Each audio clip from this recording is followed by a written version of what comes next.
Friends ಎಲ್ಲ ಹೇಗಿದ್ದೀರಾ? ಎಲ್ಲ ಚೆನ್ನಾಗಿದ್ದೀರಾ ಅಂತ ಭಾವಿಸ್ತೀನಿ. ನಾನು ಕೂಡ ಚೆನ್ನಾಗಿದ್ದೀನಿ. ಇವತ್ತಿನ ವ್ಲಾಗ್ನ ಶುರು ಮಾಡ್ತಾ ಇದ್ದೀನಿ.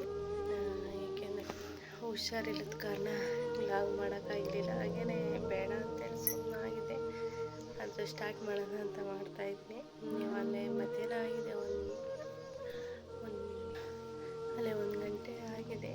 ಇದು ಬೆಳಗ್ಗೆ ಹಾಕಿದ್ದು ಕೆಲಸಗಳು ಇನ್ನೂ ಇದೆ, ಎಲ್ಲ ಮಾಡಬೇಕು. ಆದರೆ ಯಾಕೋ ಸ್ವಲ್ಪ ಹುಷಾರಿಲ್ಲ ಅಂದರೂ ತಿರ್ಗಾ ಕೆಲಸ ಮಾಡೋ ಮೂಡೇ ಇರಲ್ಲ ಅನಿಸುತ್ತೆ. ಬೆಳಗ್ಗೆನೇ ಒಂದು ಸತಿ ಅಡುಗೆನೇ ಮಾಡಿದ್ದೆ, ಊಟ ಕೂಡ ಮುಗೀತು. ಇವಾಗ ಕೆಲಸ ಮಾಡಬೇಕು ಅಂದರೆ ಸುಸ್ತು ನಾನು ಬಿಡ್ತಾನೆ ಇಲ್ಲ ಮಾಡೋಕ್ಕೆ. ಯಾಕೆಂದರೆ ಜ್ವರ ಬಂದಿತ್ತು, ಅದಕ್ಕೋಸ್ಕರ ಇಷ್ಟು ದಿನ ವ್ಲಾಗ್ ಹಾಕೋಕ್ಕಾಗಲಿಲ್ಲ. ಎಲ್ಲ ಕೇಳ್ತಾನೆ ಇದ್ರು, ಯಾಕೆ ವ್ಲಾಗ್ ಆಗ್ತಿಲ್ಲ ಅಂತ. ಆದರೆ ಹುಷಾರಿಲ್ಲದಕ್ಕೆ ಹಾಕೋಕ್ಕಾಗಲಿಲ್ಲ.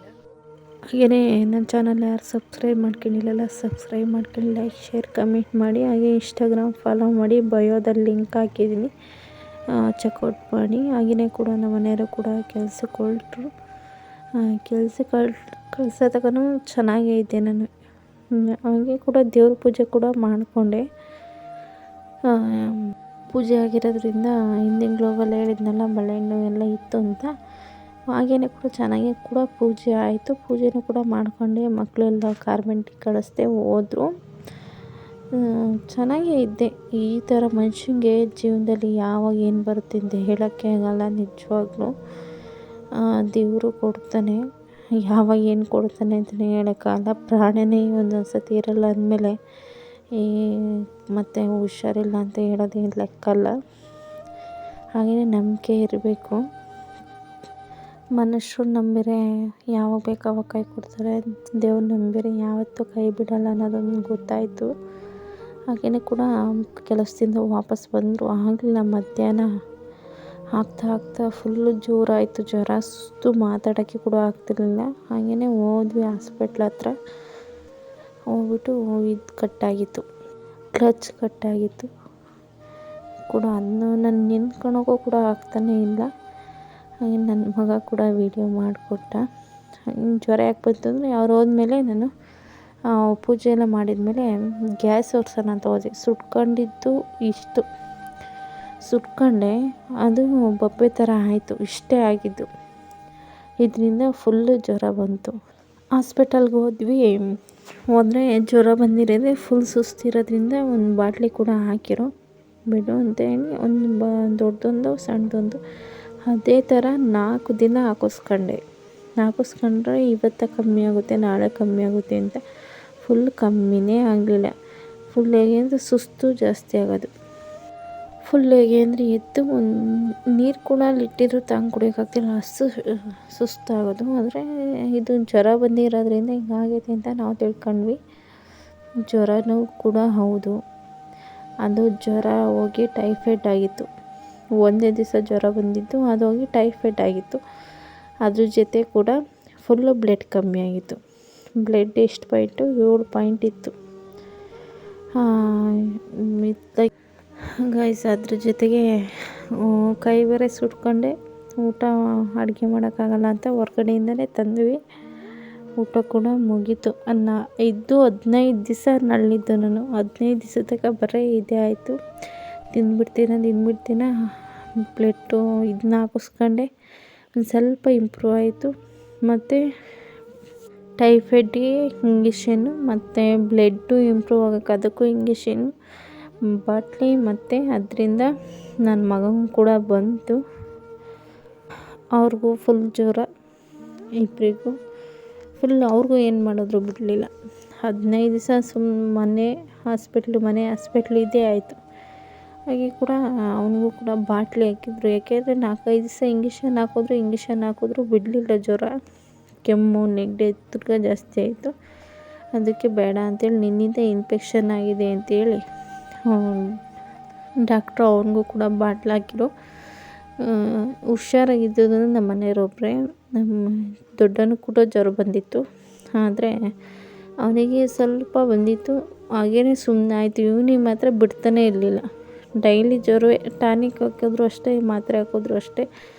ಇಂಜೆಕ್ಷನ್ ಹಾಕಿದ್ರೆ ಮಾತ್ರ ಒಂದು 2 ಅವರ್ ಬಿಡೋದು, ತಿರ್ಗಾ ಬರೋದು. ಮತ್ತು ಈ ಬಾಟ್ಲಿ ಹಾಕಿದ್ಮೇಲೆ ಬರಲಿಲ್ಲ. ಸಖತ್ತು ಹಠ ಮಾಡೋನು, ಬೇಡ ಬೇಡ ಅಂತ ಹೇಳಿ ಹಾಗೆಯೇ ಮನ್ಗಿಸ್ದೆ. ಹಾಗೆಯೇ ಬೆಡ್ಡಿಲ್ದ ಹೊತ್ತಿಗೆ ಡ್ರಾಗನ್ ಫ್ರೂಟ್ಸ್ ಇದು ಕೂಡ ತಂದು ಕೊಟ್ಟರು ತಿನ್ನು ಅಂತ ಹೇಳಿ. ಮತ್ತು ಇದು ಎಲ್ತಿಗೆ ತುಂಬ ಒಳ್ಳೆಯದು. ಹಾಗೆಯೇ ಇದು ನಮ್ಮ ಹಳ್ಳಿ ಕಡೆ ಇದು 200 ರೂಪಾಯಿ kg ಅಂತಲೇ ಏನೋ ತಂದಿದ್ರು, ಇಲ್ಲೇ ತಂದು ಕೊಟ್ಟೋದ್ರು. ನಮ್ಮ ಮನೆ ಫ್ರೆಂಡು ಟ್ಯಾಕ್ರಿ ಬರ್ತಿದ್ರಲ್ಲ ಅವ್ರು ಕೂಡ ತಂದು ಕೊಟ್ಟೋದ್ರು. ಏಕೆ ಅಲ್ಲೇ ಅವ್ರ ಮನೆ ಹತ್ರನೇ ಹಾಕಿದ್ರಂತೆ, ಅವರು ತಂದು ಕೊಟ್ಟೋದ್ರು. ಹೇಳಿದರು ತಗೊಂಬರ್ರಿ ಅಂತ. ಈ ಹಣ್ಣಿಂದ ಬಿಳಿ ರಕ್ತ ಕಣ ಮತ್ತು ಕೆಂಪು ರಕ್ತ ಕಣ ಮತ್ತು ಶುಗರು, BP ಎಲ್ಲ, ಮತ್ತು ಕಣ್ಣಿಗೆ, ಕಿಡ್ನಿಗೆ ಫುಲ್ ಎಲ್ಲದಕ್ಕೂ ಇದು ಹಣ್ಣು ಒಳ್ಳೆಯದು. ಆದರೆ ಫ್ರೆಂಡ್ಸ್ ನಾನು ತಿಂದಾದ್ಮೇಲೆ ಗೊತ್ತಾಗಿದ್ದು ಈ ಹಣ್ಣು ಇಷ್ಟೊಂದು ಹೀಟು ಅಂತ. ಫುಲ್ ಹೀಟು ಫ್ರೆಂಡ್ಸ್, ಇದು ನಿಜವಾಗ್ಲೂ ಜಾಸ್ತಿ ಹೀಟಿನ ಶರೀರದಲ್ಲಿರೋ ತಿನ್ನೋಕ್ಕೆ ಹೋಗ್ಬೇಡಿ, ಫುಲ್ಲು ಹೀಟಾಗಿಬಿಡುತ್ತೆ. ಹಾಗೆಯೇ ಕೂಡ ಮಕ್ಕಳಿಗೂ ಕೂಡ ಅದನ್ನು ತಿನ್ನಿಸ್ದೆ. ಕಿವಿ ಹಣ್ಣುಗಿನ್ನ ಇನ್ನೂ ಒಂದು ಮೇಲು ಅಂತಲೇ ಹೇಳ್ಬೋದು. ಕೂಡ ಇದು ಸುಲಿಯೋದು ಕೂಡ ಕೈಲೇ ಸುಲಿಬೋದು, ತುಂಬ ಈಸಿ. ನಾನು ಹಾಗೆ ತಿನ್ನೋಕ್ಕಾಗಲ್ಲ ಅಂತೇಳಿ ನಾನು ತಿನ್ನೋಕ್ಕಿಲ್ಲ, ನಮ್ಮ ಮನೇಲಿ ಬಿಡೋಕ್ಕಿಲ್ಲ. ಸಕ್ಕರೆ ಕೂಡ ಹಾಕ್ಕೊಂಡಿದ್ದೀನಿ, ಸಕ್ಕರೆ ಹಾಕೊಂಡು ತಿಂದಿದ್ದಾಯಿತು. ಹಾಗೆಯೇ ಸಂಜೆ ಆಯ್ತಲ್ಲ, ಅವ್ನು ಮನೆ ಕಂಡಿದ್ದ ಅಂತ ಒಂದು ಲೋಟ ಟೀ ಮಾಡ್ಕೊಂಡು ಕುಡಿದೆ. ಇದನ್ನು ಟೀ ಮಾಡ್ಕೊಂಡು ಕುಡಿಯೋಕ್ಕೂ ಕೂಡ ಬಿಡ್ತಾಯಿಲ್ಲ, ಅಷ್ಟು ಕೈ ಬಿಡ್ತಾಯಿಲ್ಲ. ಈ ಮಕ್ಳಿಗೆ ಹುಷಾರಿಲ್ಲ, ನನಗೂ ಹುಷಾರಿಲ್ಲ. ಅದರೊಳಗೆ ಮಕ್ಳಿಗೆ ಹುಷಾರಿಲ್ದಂಗೆ ಆದರೆ ನಮಗೆ ಹುಷಾರಿಲ್ದಂಗೆ ಆಗುತ್ತೆ, ಅದರೊಳಗೆ ನನಗೆ ಹುಷಾರಿಲ್ಲ. ಹಾಗೆಯೇ ಕೂಡ ಮಲಗ್ತಿದ್ದ, ಮನೆಯವ್ರ ಕೈ ಕೊಟ್ಬಿಟ್ಟು ಮಲಗಿದ್ದ. ತಿರ್ಗಾ ಇನ್ನೇ ಎದ್ದ, ತಿರ್ಗಾ ನೀವೇ ನೋಡ್ಕೊಳ್ಳಿ ಅಂತೇಳಿ ಅಡುಗೆ ಕೂಡ ಮಾಡ್ಕೊಳ್ಳೋಣ ಬೇಗ ಅಂತ ಬಂದು ಚಪಾತಿ ಮಾಡ್ಕೊಳ್ಳೋಣ ಅಂತ ಬಂದೆ. ಇಲ್ಲ, ಅವನು ಯಾಕೋ ಹಠ ಬಿಡಲೇ ಇಲ್ಲ, ಸಖತ್ತು ಹಠ ಮಾಡ್ತಿದ್ದ. ಅದಕ್ಕೋಸ್ಕರ ನಾನು ಟೊಮೊಟೊ ಗೊಜ್ಜು ಥರ ಮಾಡ್ಕೊಂಬಿಟ್ಟು ದೋಸೆ ಮಾಡ್ಕೊಂಡೆ. ಅದು ಇದ್ರೊಳಗೆ ಏನಂತ ಗೊತ್ತಾಯಿತು ನನಗೆ. 1 ಪಾಯಿಂಟ್ ಇದೆ ಅಮ್ಮ, ನಾನು ಜೀವನ ಮಾಡ್ತಾಯಿದ್ದೀನಿ. ಮನುಷ್ಯ ಯಾವನ್ಗಾರಾತು 1 ಪಾಯಿಂಟಲ್ಲಿ ಜೀವನ ಮಾಡೋಕ್ಕಾಗುತ್ತಾ ಫ್ರೆಂಡ್ಸ್? ಯಾಕೆ ಈ ಜನ ಯಾಕೆ ಹಿಂಗೆ ಮಾತಾಡ್ತಾರೆ ಅಂತ ಗೊತ್ತಿಲ್ಲ. ನಾನು ಕಮ್ಮಿ ಆಗಿರೋದು, ನಾನು ಅನುಭವಿಸ್ತಾ ಇರೋದು. ಅವ್ರ ಮನೆ ಬಾಗಿಲಿಗೆ ಏನೂ ಹೋಗಿಲ್ಲ, ಆದರೆ ಹೆಂಗೆ ಮಾತಾಡಿದ್ರು ಅಂದರೆ ನನಗೆ 1 ಪಾಯಿಂಟ್ ಇದೆ, ಆದರೂ ನಾನು ಎಲ್ಲ ಕೆಲಸ ಮಾಡ್ಕೊತೀನಿ, ಎಲ್ಲ 1 ಪಾಯಿಂಟ್ ಇದ್ದರೆ ಜೀವನೇ ಇರಲ್ಲ. ಅಂಥದ್ರಾಗೆ 1 ಪಾಯಿಂಟ್ ಇದೆ, ನಾನೆಲ್ಲ ಕೆಲಸ ಮಾಡ್ತಾಯಿದ್ದೀನಿ ಅಂತೇಳಿ. ನಾವು ಮಾತಾಡೋದಕ್ಕೊಂದು ಇತಿಮಿತಿ ಇರಬೇಕು. ಯಾಕೆಂದರೆ ಹುಷಾರಿಲ್ಲ ಅಂತೇಳಿ ನಾನು ನನ್ನ ಮಕ್ಕಳನ್ನು ಕಳಿಸಿಲ್ಲ ಅವ್ರ ಮನೆ ಹತ್ರ. 15 ದಿವಸ ಫ್ರೆಂಡ್ಸ್ ನಾವು ಹೋಟ್ಲಿಂದ ತಂದ್ಕೊಂಡಿದ್ದು ಮಾಡಿದ್ದು. ಯಾಕೆಂದರೆ ಅವರು ವ್ಲಾಗ್ ನೋಡ್ತಾರೆ, ಗೊತ್ತು ನನಗೆ ನೋಡ್ತಾರೆ ಅಂತಲೇ ಗೊತ್ತು. ಅವ್ರಿಗೆ ಅರ್ಥ ಆಗಲಿ ಅಂತಲೇ ನಾನು ಹೇಳಿದ್ದೀನಿ, ಅರ್ಥ ಮಾಡ್ಕೊಳ್ಳಿ. ಇನ್ನೊಬ್ರ ಬಗ್ಗೆ ಕೇವಲವಾಗಿ ಮಾತಾಡಬಾರ್ದು. ಮಾತಾಡೋದು ನಿಮಗೆ ಸುಲಭ ಅನಿಸುತ್ತೇನೋ, ಆದರೆ ಕೇಳೋರಿಗೆ ತುಂಬ ಕಷ್ಟ ಇರುತ್ತೆ. ಹಾಗೆಯೇ ಹಾಗಂತ ಅಂದಮೇಲೆ ನನಗೆ ನಿಂತ್ಕೊಳ್ಳೋಕೆ ಆಗ್ತಿಲ್ಲ, ಅಷ್ಟು ಸುಸ್ತಾಗ್ತಿತ್ತು. ಇಲ್ಲ, ಹೊರ್ಗಡೆಯಿಂದ ತರೋಕ್ಕೆ ಆಗೋದಿಲ್ಲ ಅಂಥೇಳಿ ಊಟ ಮಾಡಿ ಹೋಟ್ಲ್ ಊಟ ಬೇಜಾರು ಕೂಡ ಆಗಿತ್ತು. ಹಾಗೆಯೇ ಸ್ವಲ್ಪನೇ ಮಾಡ್ಕೊಂಬಿಡೋಣ ಅಂಥೇಳಿ ಮಾಡ್ತಾಯಿದ್ದೆ. ಬೇರೆಯವ್ರ ಬಗ್ಗೆ ಮಾತು ಸಿಗುತ್ತೆ ಅಂತ ಕೇವಲ ನೀವು ಹಿಂಗೆ ಹುಷಾರಿಲ್ದಂಗಿದ್ದು, ಮಕ್ಕಳು ಹುಷಾರಂಗಿಲ್ದಂಗಿದ್ದು, ನಿಮ್ಮ ಮನೇಲಿ ಯಾರು ನೋಡ್ದಂಗಿದ್ರೆ ಗೊತ್ತಾಗುತ್ತೆ. ಇನ್ನೊಬ್ಬರ ಬಗ್ಗೆ ಕೇವಲವಾಗಿ ಮಾತಾಡ್ಬಾರ್ದು ಅಂತ. ಮಾತಾಡೋದು ಸುಲಭ, ದಹಿಸೋದು ಭಾರಿ ಕಷ್ಟ. ಎಲ್ಲರಿಗೂ ಮಾತು ಬರುತ್ತೆ. ಟೈಮ್ ಅನ್ನೋದು ಖರಾಬ್ ಆದಾಗ ಎಲ್ಲರಿಗೂ ಕೆಟ್ಟದ್ದು ಅದೇ ಆಗುತ್ತೆ. ನಿಮಗೂ ಆ ಟೈಮ್ ಬಂದಾಗ ಅನುಭವಿಸ್ತಿರಲ್ಲ, ಆವಾಗ ಗೊತ್ತಾಗುತ್ತೆ ಇವರು ಯಾಕೆ ಹಿಂಗಂದ್ರು, ಯಾಕೆ ಹೇಳಿದ್ರು ಅಂತೇಳಿ. ಸ್ವಲ್ಪ ನೋಡ್ಕೊಂಡು ಮಾತಾಡಿ, ನಿಮಗೆ ಎಲ್ಲ ಮಾತು ಬರೋದು ನಮಗೂ ಬರುತ್ತೆ.